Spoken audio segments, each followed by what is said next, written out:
LMIA, Labour Market Impact Assessment, is a big topic in Canada's immigration and very relevant for Canadian businesses benefiting from international workforce. Today I'm joined by Yulia Kan, Global Mobility Manager at Sobirovs Law Firm.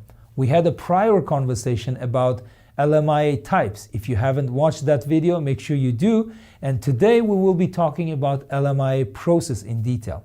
Stay subscribed to get more information on business immigration and hit that like button if you agree that Canada's economy needs foreign workers.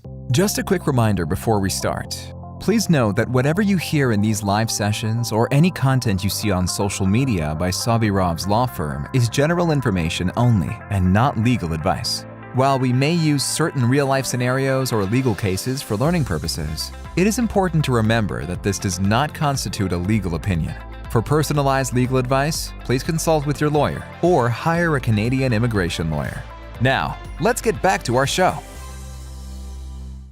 Today we will be talking about LMIA process, a process necessary to go through if you want to hire foreign workers. I have in my studio Yulia Kan, Global Mobility Manager at Sobirovs Law Firm, and we will be diving deep and learning the insights of LMIA process in general. Let's start with first question. Yulia, welcome to the studio.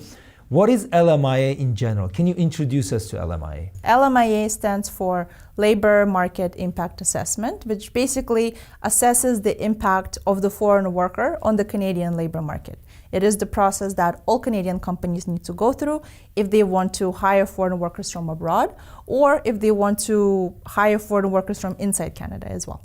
Let's start. How does an LMIA process start? Where do we start? So if I already have a candidate in mind that I want to keep in my operation, let's say she's here as a student, she's here as a visitor, she's here as a worker, whatnot, I want to keep her because she's so good, I am going to go through the LMIA process so that I can keep her in my operation because she's essential to me.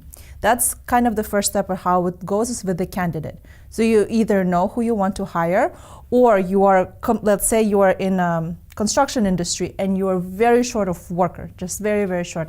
Nobody's coming, nobody's staying. So you want to use the LMIA process to actually attract foreign talent from abroad and bring them over to Canada. What kind of employer you should be, what eligibility you should have in order to be able to even apply and attract foreign workers? Yes, so as a Canadian employer, first of all, you need to be established, you need to be incorporated, you need to have physical premises or a location from which you're working from. You need to be operating for at least two to 5 years, a range.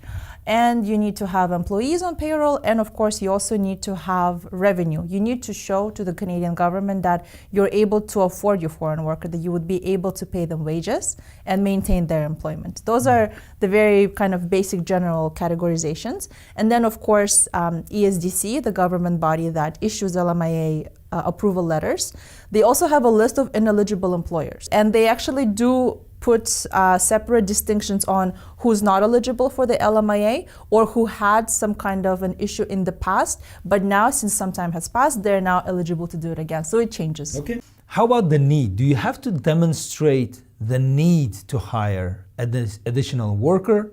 And of course, that additional worker could be a foreign worker. So what the Canadian company needs to do, they need to show that by hiring the foreign worker, they will be creating like a neutral effect, meaning I'm hiring the foreign worker, but it will benefit my operation or it will benefit my employee. Let's talk about documents. What is the documentation that comes along with the LMIA? So documents are actually fairly easy. So some of the documents that will be required are a CRA issued, it's called T2 Schedule 100 and 125. I don't necessarily remember the actual names, but I believe it's the balance sheet. So those documents for the most recent year, some PD7A slips, T4 enumeration. It's basically this one document that shows how many employees you have on your company and what was just like the general amount of salary that you had paid. If you have a municipal business license, if you have an incorporation document, so those are the ones that need to be submitted. So fairly very small stack of documents that you need, all of them easily accessible. Now I have the documents ready. I understand I need the foreign worker or any worker for that matter. What do I do next? Where do I advertise that vacancy? So for the high wage, you want to advertise on Job Bank, which is absolutely mandatory. And then you need to advertise on at least 2 additional sources. It can be online sources such as Career Owl, All-Star Jobs, Indeed, like those kind of online platforms, LinkedIn. It can be a newspaper ad. It can be like a physical printout advertisement posted in the community centers or anything like that. But the concept is that you need to be targeting and attracting individuals from the same kind of professional background. So for example, if I want to hire a hairdresser, I would want to advertise it in like beauty salons, beauty schools, something where, those professionals. Or certain publications related to hairstylists. I see. That's for the high wage. And then for the low wage, you still need to advertise on Job Bank because it's mandatory. And then it's where it gets really interesting because the other sources, you need to be targeting underrepresented groups specifically. For the low wage only? Yes. Okay, what are those underrepresented groups? Yes, so there are your native populations, there are your vulnerable youth, there are also newcomers to Canada, visible minorities as well, if you're thinking about like ethnic minorities. What's the cost of advertising typically? You can look anywhere up to $500 depending on where you post. LinkedIn can be a little bit expensive. If you want to keep your job posting for a little bit longer, for about a year, it can also be a little bit more expensive. So you can definitely budget it in. But not more than $500, I would say. I advertised, and what happens next? So once the advertisements have been posted, they need to run for 4 consecutive weeks. During those 4 weeks, you will be getting applicants who will apply for your job.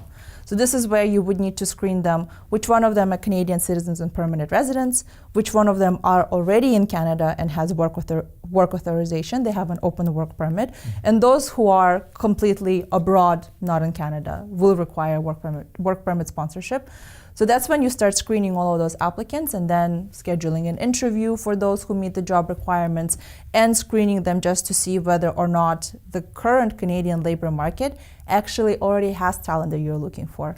If you're able to identify a candidate, then technically you no longer need to go through an LMIA because you had already found someone from within the country. Sometimes what happens, of course, they are able to find someone from within the country, but the skill set is not necessarily on the same level. So they can still hire this candidate and still bring in the foreign worker because the foreign worker can be more skilled. They may have specific knowledge that's specific for the company, whatever else it could be. Now, the processing time. So how does it work from there? The LMIA applications are submitted on an online portal. It's pretty intuitive. All the questions are very easy to follow.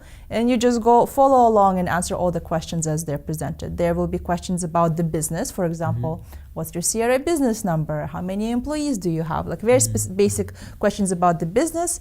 Then there will be a section asking about what kind of benefits do you expect the foreign worker to bring into the Canadian labor market by hiring them? What kind of skills do they have? What kind of knowledge do they have? So there will be a section about that. After that, there will be a section on transition plan, which kind of helps the Canadian employer to either facilitate direct knowledge transfer from the foreign worker to the Canadian labor force, or they will transition the foreign worker to become a permanent resident. And so you keep that worker, and then you don't have any other need to hire foreign workers. Exactly. What are the fees associated with application for the LMIA? So all LMIA applications, it's a standard $1,000 per position. Per position? Per position, which means that in one LMIA application, I can request like 3 hairdressers. The only caveat is that all of these 3 hairdressers need to have the same background. They need to be offered the same salary and the same working conditions. So in this way, I can do one application, 3 hairdressers, which would end up to $3,000. Can you estimate legal fees? That's a good question. I think it will depending on the company that you work with and depending on the services that are included. What are the criteria of assessment by ESDC? They're looking at the Canadian company just to make sure, is it established? Does it provide a good or a service in Canada? That's the first fact. The second part that they look for is whether the employment of the foreign worker is justified. Is there a need for this foreign worker? That's the second part they will be looking at. The third part they would be looking at is the Canadian company able to afford the foreign worker? Do they have good financials? Will they be able to support their salary? And of course, they will be looking at past history of in-compliance, meaning that if the Canadian company was previously, if they got in trouble with ESDC, so if they will look at that. If the company has good track record, LMIA approvals, no credibility issues, then it's a good one to go. How long does ESDC consider your application? What's the time frame? On average, I would say it's about 2 to 3 months if we're talking about general LMIA applications, like your high wage, your low wage, the ones that require the recruitment period, so 2 to 3 months. Now, hopefully, once we apply, we get a positive LMIA from ESDC. What are the next steps? Once the positive LMIA is secured, the next step is for the foreign worker to apply for the work permit. Sometimes some LMIA applications also support permanent residency.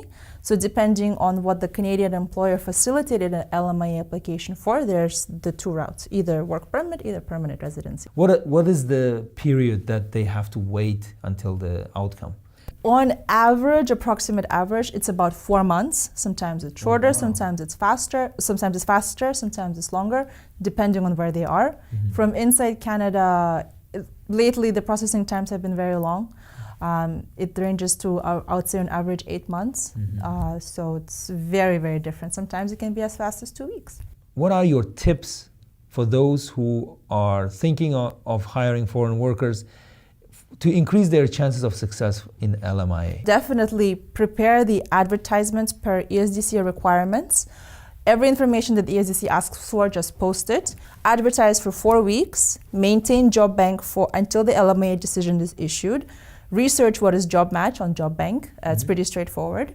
And while the advertisements are running for the 4 weeks, you can slowly start taking a look about what the LMIA application entails, so it doesn't look so daunting. So use your time during the 4 weeks to prepare yourself for the application. Great. Well, that was Yulia Kan, our Global Mobility Manager at Sobirovs. Thank you very much for joining. Thank you, Yulia, for your contribution. See you next time. For sure. Cheers.